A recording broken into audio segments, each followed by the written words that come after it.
Welcome back to What's the Tea with Tim. This is The Steep. Today, we're here to unpack one of the biggest moments in recent history, the outcome of the presidential election. Now, I'm sure this one has hit everyone a little differently, especially for those of us who are hoping to see Kamala Harris make history as the next president. For those of us who are looking forward to progressive changes that would impact communities of color, it's a lot to process. We're going to dive deep and dig into how this outcome feels, especially for the Black and Brown communities, and what it means for the promises that may feel out of reach. Together, we'll be sharing some real and raw feelings about what it's like waking up to this reality. So grab your mug and let's sip into today's conversation. Back again to spill the tea with us, we have Raven, a Florida native and passionate policy strategist with a diverse background in criminal justice, voting rights, and health access. Raven is a trusted advocate for change. She's been recognized with the Florida Senate Proclamation and a congressional award for her community service and bipartisan policy efforts. Beyond her advocacy work, Raven is also a talented poet, known for winning her homecoming talent show for an original piece. Today, she's here to share her expertise as to why voting truly matters. Welcome back to the show, Raven. How are you? I'm doing good, Tim. Thank you for having me again. Looking forward to kind of debriefing about the 2024 elections. Thank you, Raven. And next, we have Keylin Matthews, an advocate and environmental strategist with over a decade of experience in grassroots initiatives, political campaigns, and government affairs. Currently pursuing her master's in public administration at Harvard Kennedy School, Keylin is a former senior advisor for intergovernmental relations at the Environmental Protection Agency under the Biden-Harris administration. She's worked with organizations like UNIDO US, Green Latinos, and even President Obama's re-election campaign. A first-generation Colombian Guatemalan from North Carolina, Keylin's leadership is rooted in her deep commitment to both the Latino community and environmental justice. Well, welcome to What's the Tea with Tim, Keylin. How's your day going? How are you? Happy to be here. I'm excited to debrief and sort of get into the weeds of what we think happened. Yes, I'm excited to really get into today's discussion. Before we start, we just figured out, at least within the last 24, 48 hours, we all are Keylin, you're pursuing your master's, and Raven and I already have our master's in public administration. So we're wishing you all the best of luck as you continue on your journey, and just excited to see you finish and graduating from Harvard, which is absolutely amazing. Period. Thank you. All right, y'all. Now that we have introduced our amazing guests, let's get into what we call the pour. This is where we really dive into the heart of today's conversation. Raven and Keylin, let's start with the big question. What was your first reaction when you found out the results of the presidential election? Did you feel disappointed, angry, or just tired at this point? Keylin, we'll start with you. Oof, disappointment is a lightly. To be honest, personally, this was the outcome I was expecting, given the stories I was hearing about people on the ground, a certain battleground state, and also just the process of how it all went down. But yeah, disappointment is putting it lightly. At the end of the day, though, this is democracy, and this is what the people voted for. So reap what you sow. I hear you. I hear you. And Raven, what was your reaction? Yeah, along the same lines, I think just honestly, not to be so outspoken about hindsight stuff, but I think I was more surprised at how wide the margin of the results were than who actually won. Look, I had been watching the election chatter since 8 a.m. that day. And when 10 p.m. came, I was like, oh, this is what it is. And then from there, I was like, yeah, I definitely need to see the voter breakdowns here to see what happened. And I think we saw a lot of things there. And I'll just share what I thought. Like, I think for me, I was hoping for the best. And for me, that was Kamala winning. To your points, I'm not surprised. America gave us what America gives. They voted who the candidate that they wanted to see. And like you said, Raven, it was such a wide margin. We can only move forward and do the best that we can as we prepare for the Orange Man, as I like to call him, to be the next president of the United States. So, Raven, you're based in Florida and housing affordability is huge there. How do you see this election outcome affecting the community there? That is a good question. Look, housing isn't good here anyway on a state base. As far as state-based efforts and looking nationally, like we have a bad housing index right now. So a regular household can't afford to buy a house. You go down to things like renting, affordability isn't a thing. Right now in this economic space, especially in Florida, I think that housing affordability should be at the top of an agenda. Any agenda, it should be really a priority that was supposed to be addressed, I would say, just given the economic impact of it over the past 10 years, decade. I think that I'm not specifically sure what it could look like over the next 4 years at a federal level, but I'm thinking at all levels. I'm hoping to see greater efforts there. I agree. And just housing in America right now is just crazy. There's not enough homes available for people who want to purchase homes. Rents are super high, gas and groceries, and people trying to keep up with their bills and expenses. It's absolutely crazy. Kaylin, I'd imagine the Latino communities you work with or you've seen has a lot of benefits from Kamala's policies, or could have had a lot of benefits from Kamala's policies. What are you hearing from people on the ground?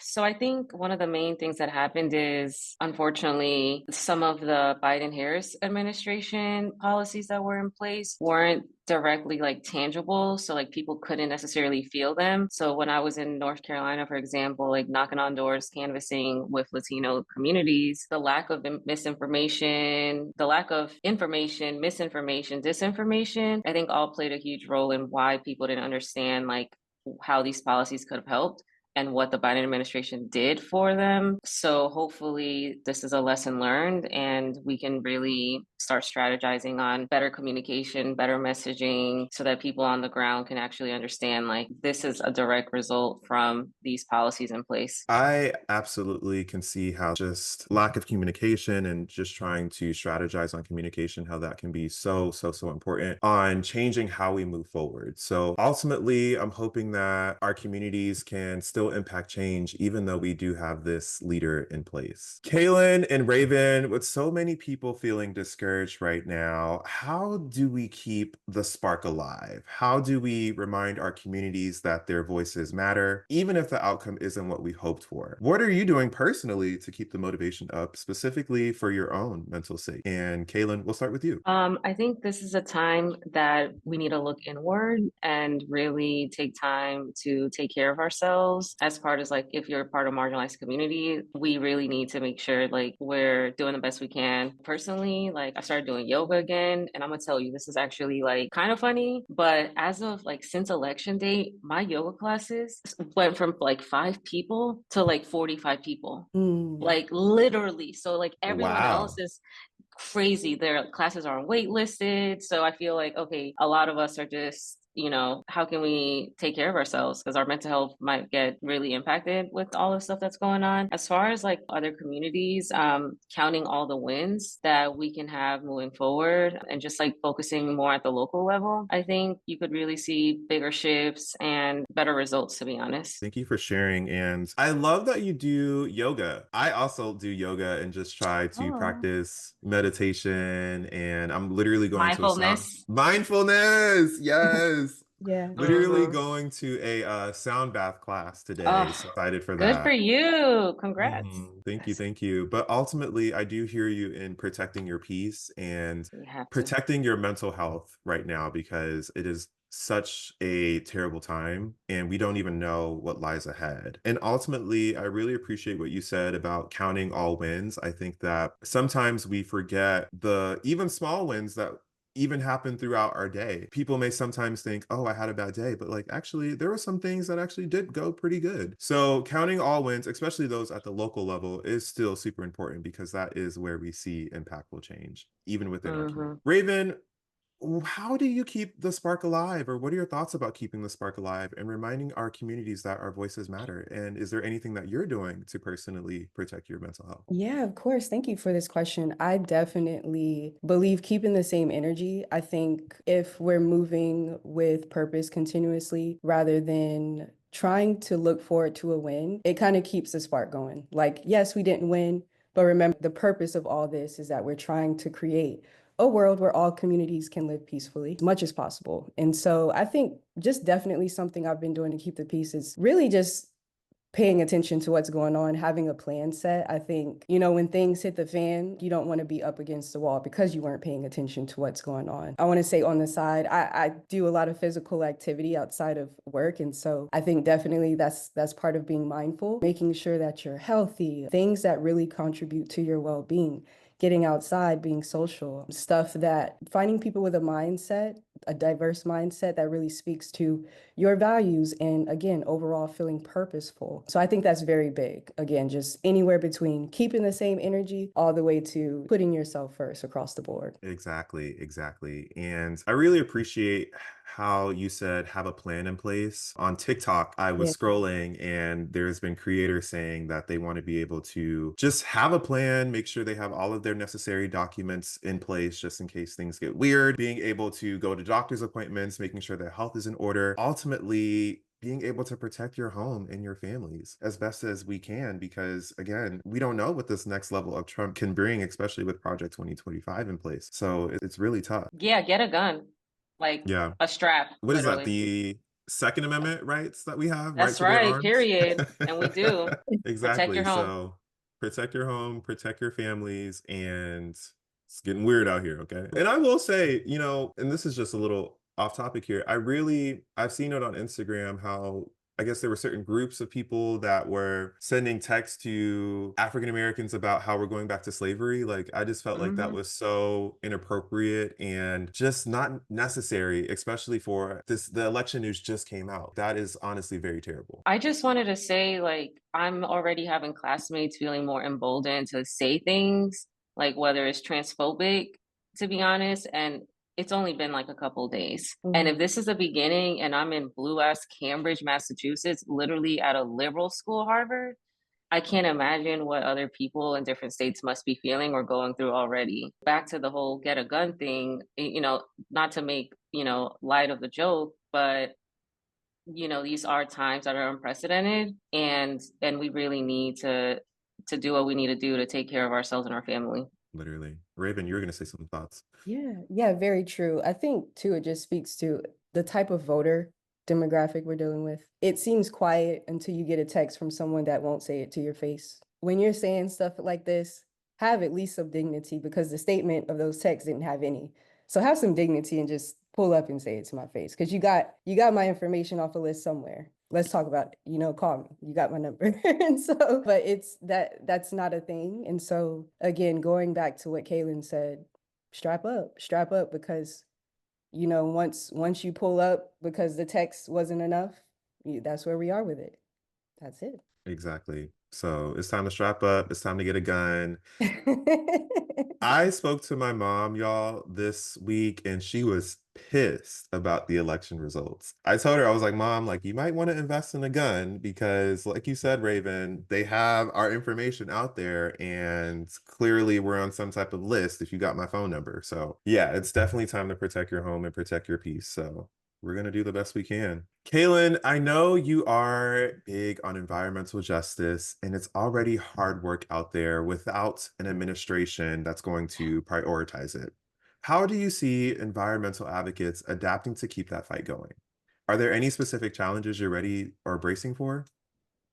Yeah, so as far as like the environmental community goes, we're already thinking through of just certain groups that I'm in, former Obama and Biden political appointees from in the environmental space. How do you fight back against certain cabinet members that they might put in place? So an example, under Trump's first administration, the former EPA administrator, his name was Scott Pruitt, organizations were actually able to boot him out. They literally had a campaign called Boot Pruitt. So there are ways to like sort of fight against certain cabinet members. And so we're already thinking through of like, okay, well, who are some of the folks that they most likely will appoint to certain positions? Okay, and if they're climate change deniers, then like what are some activations that we can do to like fight against those potential nominees? So there is some stuff already in the works, but again, it's going to be different if they have the Senate and the House, so then they can really nominate anyone. So no matter how many campaigns we have going on, how much pushback we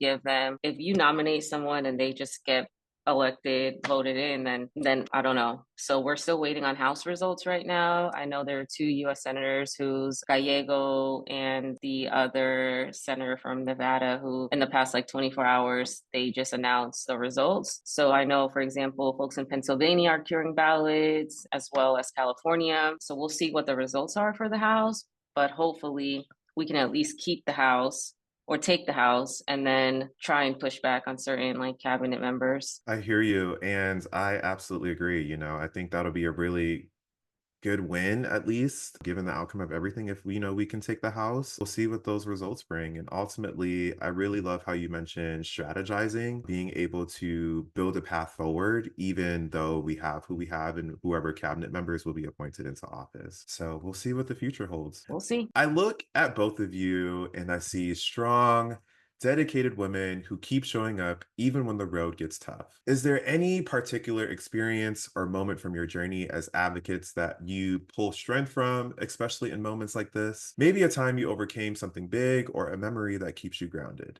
And we'll start with you, Raven. Thank you. This is an awesome question. One experience I definitely look back at is in 2020 through 2021, which was the year of George Floyd and social unrest. I think in Florida, it was a time where the state legislature started to have an appetite for criminal justice reform. And so that opened up an opportunity to work with both sides to see what we can do about it, especially the social unrest. One thing that was super significant is that I got a chance to mobilize policy change by working with House leadership, Senate leadership, making this a bipartisan effort. And I think the beautiful thing about eventually getting that policy, which addressed law enforcement and correctional facilities in Florida, as far as the type of background check information that they keep and other things that have been an issue in correctional facilities in Florida, was important as far as transparency. And it really emanated the fact that when you take an effort to consciously work on a super controversial issue together and seeing the positivity that can come from it, bipartisanship definitely can be a beautiful thing, super productive, and is much more productive than being one-sided about particular issues. Because at the end of the day, as we see with our country,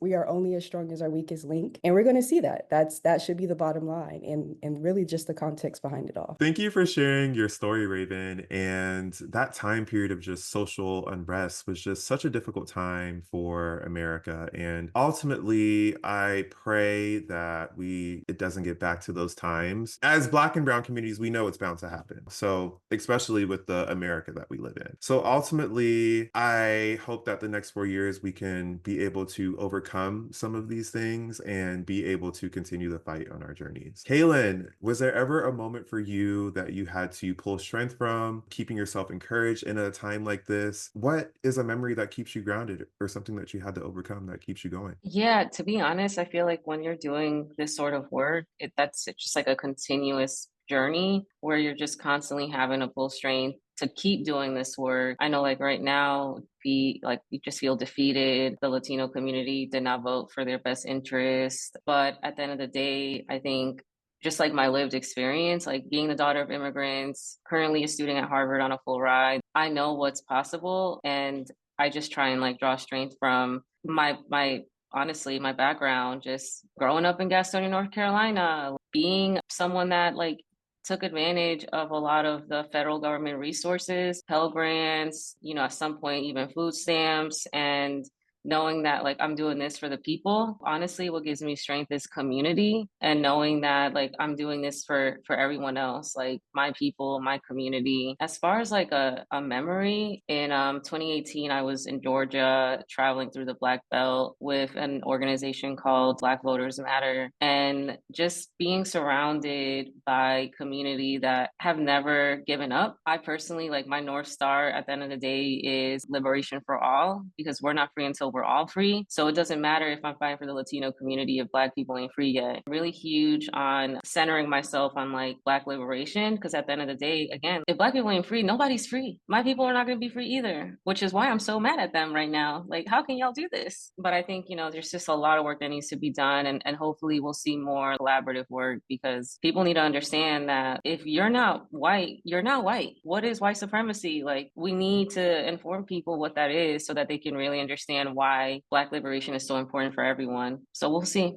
So y'all keep me grounded, because I'm like, the amount of stuff that like Black folks in this country have overcome continuously, repeatedly at the front lines for everybody, not just yourselves, but every other marginalized group. And I'm like, if they continue to do this work, then I know I can. Like, period. That was amazing. Yeah, I definitely think there's just a lot to unpack. Really just Keylin, like you hit it on the nail. Staying grounded is such a big thing that again speaks to like moving with purpose. If you know that you move with purpose through all these efforts that led up to election day, the things that are going to come after election day, you're going to see the light at the end of the tunnel, irregardless of if there's no wins. Again, I'm so big on centering with purpose because you can't win it all, but centering yourself on something, on a goal that's tangible, is really important. I just like to add as well, and Kaylin, I really appreciate you sharing how we're not free until we're all free. I really appreciate you bringing up the struggles of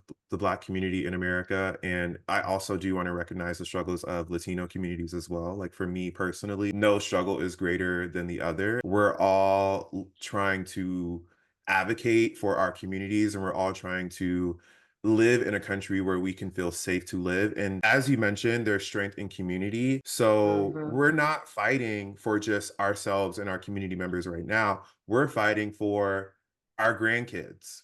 So Mhm. that way they can live in a country where they can thrive and be successful. So we will see what these next 4 years bring, but I'm petrified at these results, honestly. But I really appreciate both of you sharing your thoughts and how we can continue to build our communities forward. We know the work doesn't end on election day. How can people stay involved, even now when it might feel a little bit bleak? What are some practical ways that people can keep the momentum going, like local organizing or even just staying informed, that you recommend to our listeners? And we'll start with Raven. Thank you for that question. This might come off a little controversial, but I think it's important when we recognize the work that comes after election day is that we need to move a bit differently. I think what we saw this go round is something is occurring. I think it's bigger than Harris. I think essentially, ideally, this might be an indictment of the Democratic Party. Look, losing states where progressive policies pass is a clear indication that people do not trust Democrats to get the job done. There is something going on.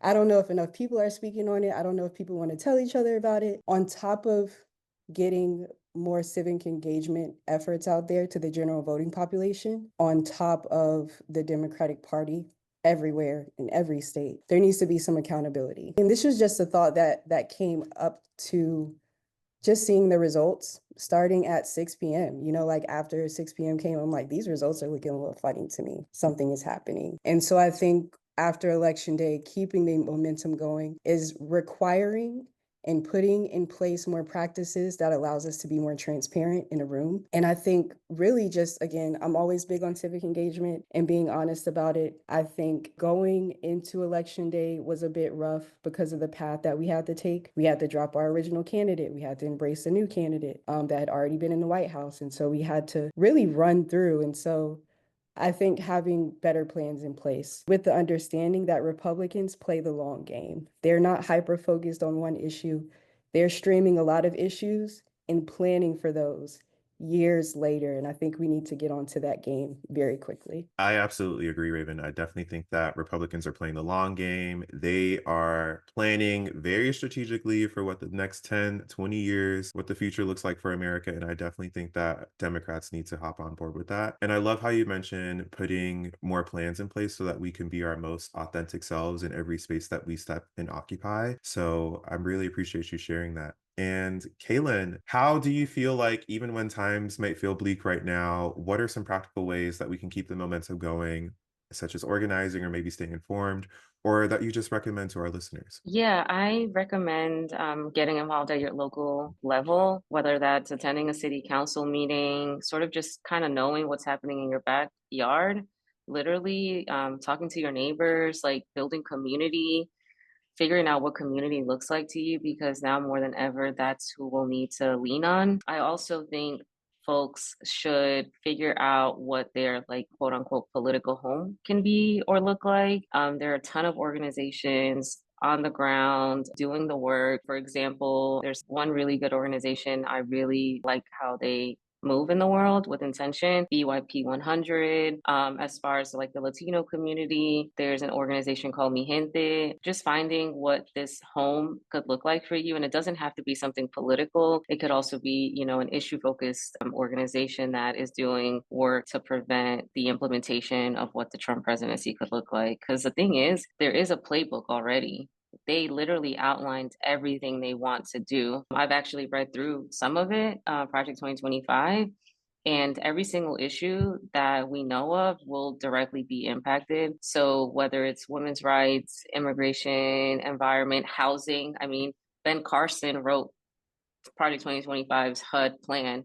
This man has no housing experience, so why was he the one doing that? And the other part is staying informed. I know it's going to be really rough to constantly every single second get like breaking news, breaking news, breaking news. Be mindful of like where you're intaking information from, making sure that it's like actual journalists and not necessarily like a YouTuber podcast. Well, respectfully, but like facts, like journalism, like let's also make sure we like diversify portfolios. But yeah, I think it's going to be a lot of work if you really are intentional and mindful. I know we can get through it. Yes, yes. And there is a lot of misinformation out there. So make sure that you are getting your news from a trustworthy source. And Keylin, I just want to double check that I got the names of those organizations correct. You said EYP 100, correct? B for Black. Oh, BYP It's like 100. yeah, it's like Black Youth Project, I think. Okay. 100, and then Mi Gente. So like Mi Gente, like the Beyonce song with J Balvin. Mm-hmm. Yeah. Awesome. So yes, to our listeners, those are some amazing resources that have come from Keylin. So definitely check those out. Ultimately, at the end of the day, Keylin, I love how you highlighted figuring out what community looks like, because this is going to be a long road ahead of us for the next 4 years. So making sure that we are involved in our community, especially at the local level. For me personally, I plan on doing a lot of volunteer work for nonprofits that I care about, whether that is domestic violence, dealing with homelessness, and even involved with children in our community, because they are going to be the next leaders of our nation. Really appreciate you both for sharing your insights today. I'm so glad to have had you on the show. And before we leave, I do have a quick game for us. Raven, you were on the last show, so we love to end with a quick game. This one is really quick. It is a game of Who Said That? Who said that? Who said that? Who said that? And how it works is I'll read a quote, which could be something serious, something funny, or even a viral meme, and you'll have to guess who said it. It could be a politician, a public figure, or someone who has made a mark on pop culture. You'll never know who it's going to be, and it's just going to be fun. Are you ready to guess and play Who Said That? Let's Yes. do it. Let's do it. So, quote one. Who said, "I eat no for breakfast"? And Keylin, I'll give you one guess. One guess. Oh, that's not fair. Nancy Pelosi. Raven, I'll give you one guess. I feel like I only know this because I saw it on Instagram and I think it happened recently. Did Harris say this? It was Vice President Kamala Harris. I'm like, when she said it, I'm like, girl, what do you even mean? No, I don't know. You're getting the White House chef to make you breakfast. Like, don't. It's okay, Keylin. It's okay. Don't overthink it. We all probably know these people. So we have two more quotes. The next one is, I'm curious just to know or better understand your ruling. If someone on this committee starts talking about somebody's... Go with Raven first. Do you want a hint? I think I know, but I can't remember their name. AOC. It is a very prominent, newly viral congresswoman. This is tough. That's tough. Marjorie Taylor. Oh, from Texas, Dallas. Congresswoman. You're getting close. I gotta know the name. She said, "Build like a bad butch," or yeah, that's black, bleach, blonde, bad built butch. Who was it? What was her name? I can't remember the name. That's exactly what I was thinking. Jasmine Crockett. Yes, Jasmine Yay! Crockett! You did Nice. Ah, good. Okay, this next one, I feel like we should get it. At least I know who it is because I know the answer, but it's pretty easy. Last quote, last quote, last quote. The quote is, "I'm reclaiming my time." my time. Kamala. No! Ah! Oh, wait, who said that? Vaccine. Raven Yeah. got it. It was I'm dead. Maxine, Congresswoman Vaccine. Maxine. It's been around for a while. Yeah. Clearly I don't be on the internet. It's That's all good though. good. It's That's all good. The internet good. ain't always it.